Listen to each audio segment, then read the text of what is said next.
Hello, everyone, and welcome to the podcast, Why Do People Do What They Do, Online and Off?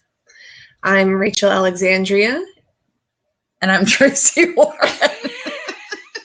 You'd think we can't see each other or something, but we're actually sitting side by side, super cozy, so that we can be on the same screen with our folks on Blab right now. That's right, we're podcasting and blabbing at the same time. Because we're just fancy that way.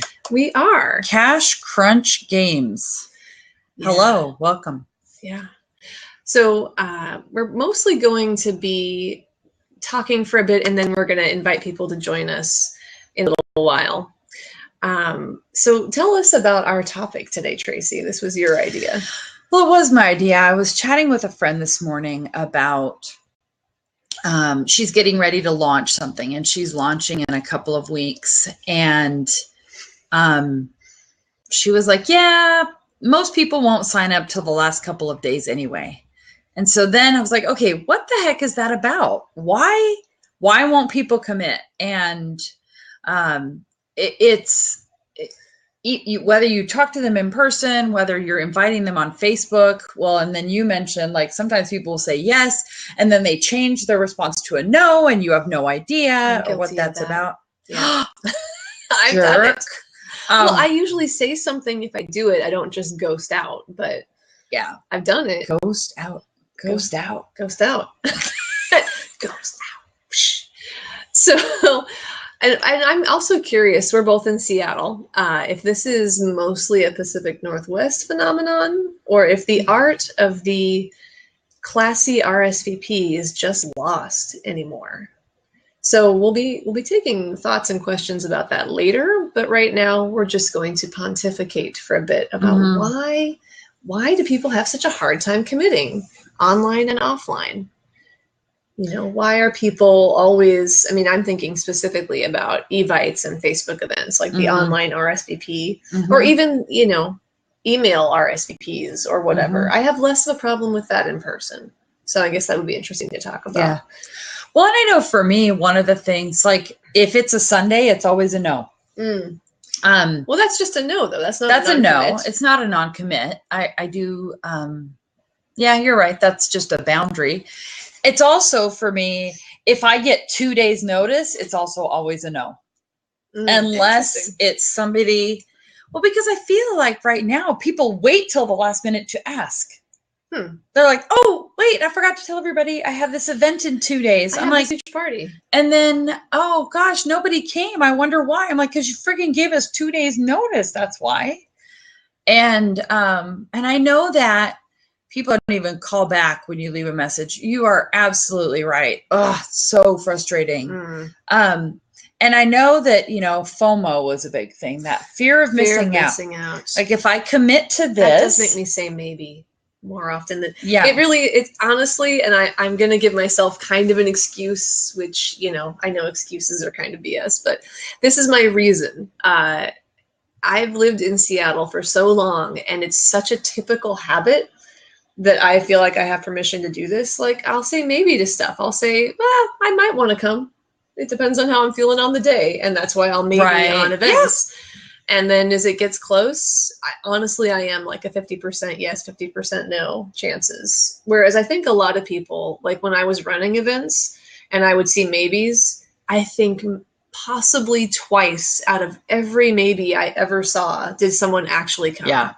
So, I look at maybes as a no. Yeah, I started to too as an event planner because they're not going to show up, not unless I bug them. I mean, maybe on a Facebook event is just an opportunity for me to have a specific selection of an email list to say, not convinced yet? Here's reasons why you should come. Sure.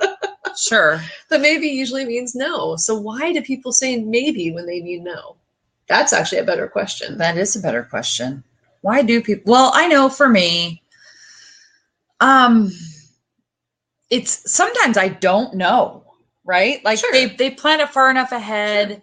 It's like, yeah, I do want to come to that kind of, or I really am a maybe because I don't know if my family might have something going on or something planned. And you want to keep track of it. And Yeah, I mean, I think you and I are probably not the typical case. So it's interesting for us to talk about it because I say maybe if I'm not sure if I'm how I'm going to feel that day, like it's not a slam dunk.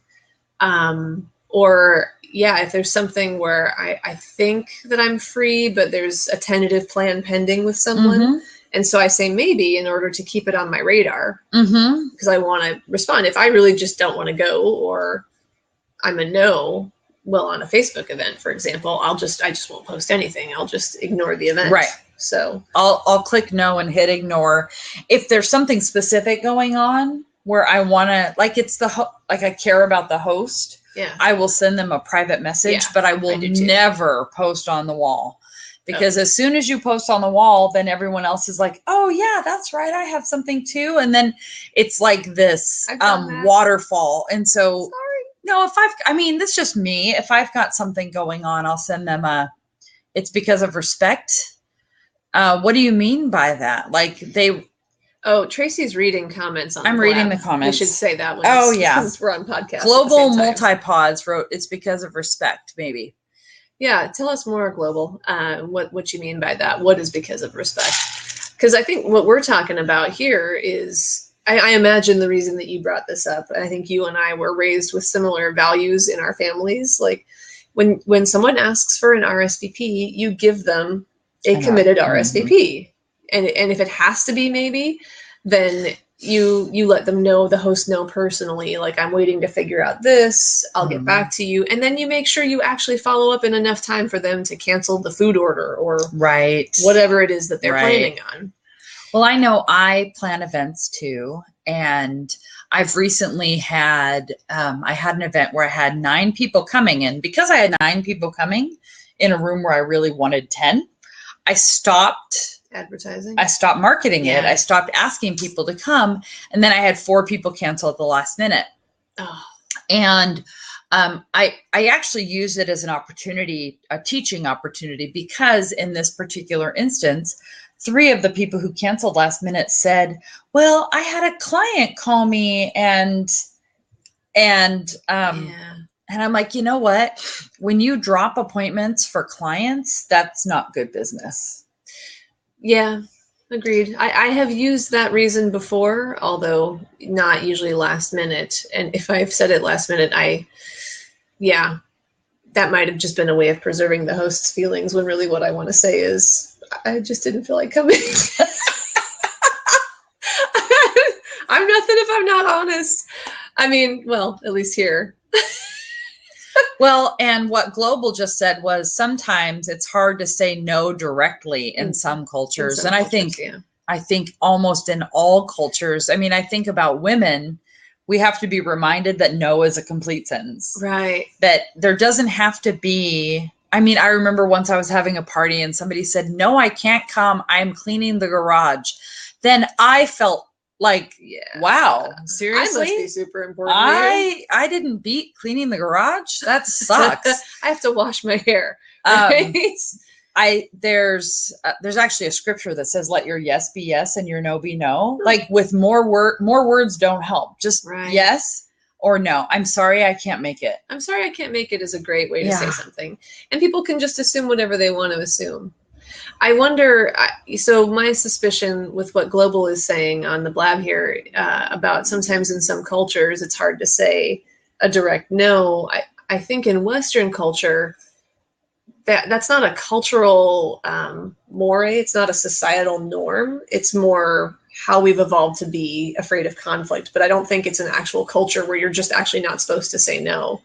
I'm thinking of, for instance, Eat, Pray, Love, where Liz Gilbert talks about being in Bali and how the Balinese really want people to be married. And so that's one of the first questions they'll ask you is, are you married? And she says the most polite response in this culture is not yet. Even if you're a lesbian nun who never intends to get married, it's just, that's the appropriate thing to say. So in Western culture, I don't think we have that societal pressure to be, to answer something in a certain way. Whereas I can see what you're saying. Other countries, that might be more normalized. Like everyone knows that a maybe is a no. Whereas here, nobody knows what maybe means. We think maybe means maybe.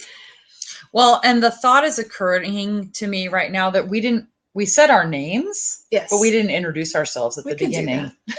because Rachel and I we have very different life paths. My expertise is around social media, and so that's why we end up talking about Facebook invites and things like that. And Rachel's background is different. My background is that I was a psychotherapist for about 8 years, and now I'm a power coach and intuitive guide, which is sort of what I was doing before. I've just kind of changed who I'm talking to. So Global said here in India, maybe might mean I will try. So what's funny about try is I think in our culture, it's Yoda, do or do not. There is no try. Right. I remember working with my coach and I would say I would try to do something. And she's like, you need to quit trying to do something. You just need to do it. And then I would say, without even knowing it, I changed try to hope. Like in my verbiage, I'll say, I hope to do it. Yeah. And she's like, did you see what you just did? You changed try to hope. And I think, yeah, it's interesting. There was on Facebook this morning, there was a little on the sidebar, Lauren Hill, who used to be with the refugees and now she's on her own. She was late to a concert, 2 hours late. And she wrote this long Facebook post about how she really wanted to feel it energetically and like this big long, it was so odd. And yet there was this discussion about like, what if we all worked energetically? Like, I'm sorry, I'm an hour late to our appointment because I just wasn't feeling it. I'm a little bit like that. Well, I'm not saying it's okay, but I operate like that more than Tracey did. Tracey this morning was 20 minutes late, or 20 minutes early. Sorry, 20 minutes early to meet here, and so we could do our podcast when we're supposed to start at a certain time. And I wasn't dressed yet because I am so used to being late, or at the very most, people being on time, that I was like, I am so not prepared for someone being timely. And on time to me feels late. So I'm always, we're still friends. I tend to be early. And I tend to be late. And everyone who knows me and loves me knows that, and it's okay. But we're sort of, well, and I guess that's sort of on topic still. Like, is being late not being committed to something? Because I would say, no, that's not true. I'm very committed to things. And I think most people describe me as responsible. I mean, you probably wouldn't do this with me. We were just talking about a person that we both consider to be unreliable right before this show. And Tracey said, well, that's why I won't work with her. But you still collaborate with me, even though I am not timely. We could do a whole blab. We could do a whole blab about why do people do what they do? Like, why do people show up on time, or why do they show up late? But that's, oh yeah, we can certainly do that. That's a fun one. So where do you think, so this whole idea of fear of missing out, how does that play? Like, is it, do people say maybe because of FOMO? Because it's a maybe because something better might come around, or I really do want to go. I know for me, I used to, when I go to conferences, like eWomen Network conference, I used to not want to leave the bar, right? Because that's where all the, post networking is happening in the bar. And I used to just want to stay because I felt like I would miss something. I'm totally over that because what I'm missing is sleep.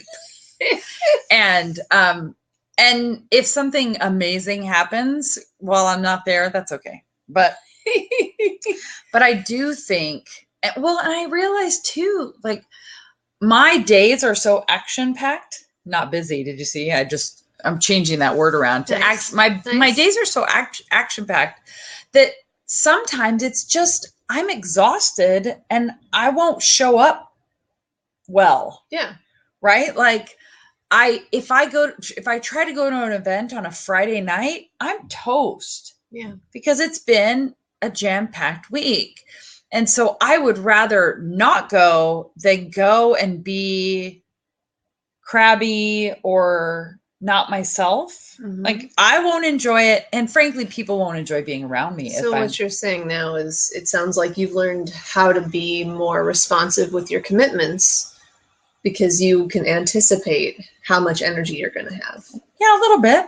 Yeah. Global's asked, do you not enjoy your work? Oh my gosh, I love my work, but I tend to, why do you ask that question? I'm curious. But I love what I do. I tend to do it 10, 12 Full hours bore? a day. I do it full bore. And so by the end of the week, whether it's networking or speaking engagements, or I run a women's networking organization, I'm just kind of spent by the end of the week. And Sunday night, I tend to get a full night's sleep. And as the week goes along, I think I get less and less sleep. So by Friday, I'm just tired. Yeah. So that's interesting. You know, as you were describing that, I was thinking, well, I feel like I'm all the way off. It was just for a second. I was like you're going to kiss me now or something. That was awesome. Tracey just sort of leaned in, but she's just getting more comfortable because we're on far away. Yeah, I know. No, it was adorable.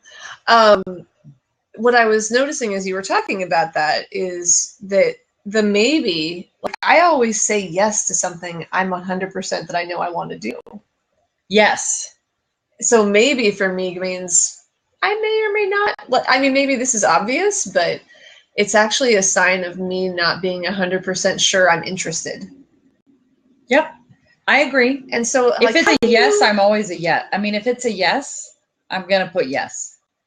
So, yeah, I mean, I guess that's a problem. Like when people used to send out RSVP cards, we'll get to that question in a minute. When people used to send out RSVP cards, like for a wedding, you don't send a response back that says maybe. Right. Do you know what I mean? There's no maybe response. So why did we start giving people permission to be non-committal? Yeah. Like, how is that helpful? It's like, you know, come take this survey and you vote undecided. Like, why did you bother voting? You just want to express your opinion, even if your opinion is, I don't know. Okay, so then Global asked us, what if someone asks you to lend money? The answer is always no. Oh, I've lent people money. Okay, if the answer's not always no. And people have lent me money, and thank God, because sometimes I've needed it, and I've paid some of it back, and I will, you know, I'll keep working on it. Like I have a commitment to that. So that's kind of a whole other ball of wax, Global. It was actually interesting at a conference this last year. Somebody asked me to borrow $5. I don't know. It was nothing, right? $5 or $10. And I lent her the $10 or $5. It had to have been $5. And she paid me back the $5 and she gave me a $10 Starbucks card when she paid me back. So then I was like, I'll lend you money anytime because I got interest in Starbucks. But I think, you know, this is kind of a whole nother topic, but I just finished reading recently The Year of Yes by Shonda Rhimes. And Shonda Rhimes is the writer and executive producer of many TV shows. How to Get Away with Murder, Grey's Anatomy, and Practice, Scandal. That's it. Yeah. And she had a friend that came and asked her for money, and it was a lot of money. And after thinking about it, she said no. And what she learned was that was not really a friend. Because she said no, and this woman went off, and now they're not friends anymore. Sad. And I think that's the challenge when it comes to lending money is friendship, right? I mean, it's like buying a car from a friend. Like I don't want to buy a car from a friend, and I would never sell a car to a friend because it causes trouble. I would, but we'd have to have very clear boundaries, and I've already established that my friends are people with whom we can really negotiate tricky stuff. Yeah. So a friend who's lent me money, and we're getting off topic again as we tend to, a friend who's lent me money, like part of what we agreed upon is that it's a learning and growing experience for her as well. Like it challenges her because there was some family stuff around money. And so for her, it was like leaning into being able to talk about a difficult topic. And I was like, hey, I'm great with difficult topics. I can talk about that all day and I will be responsive to you. I'm not going to, again, ghost out on my commitment. Ghost out. Go south. Do So, you want to stop the? I mean, yeah, we can wrap up this podcast because I think we've answered some questions and raised some more questions. And I think it'd be good for a further topic. Like we might follow up on this one. So folks listening, if you could let us know, what's your relationship to maybe? You know, why do you say maybe instead of a yes or a no? And how do you respond to that later on? You know, how, do you follow up with your maybe when it comes close to the actual, you know, commitment? If not, why not? If so, how do you do that? And how is the maybe serving us as we try to continue being in community in person and not just online? Excellent. Great questions. Huh? We should have started with those questions. Gosh, so I guess. So I think maybe we'll do a follow-up on this one Okay. after we get some responses on that. Sounds good. And we can. All right. So we're going to end the podcast. Thanks for joining Rachel Alexandria and Tracey Warren for Why Do People Do What They Do? And we can end the blab too. Oh, did he leave? No, he's still here. Oh, he's still here. Hey, Global.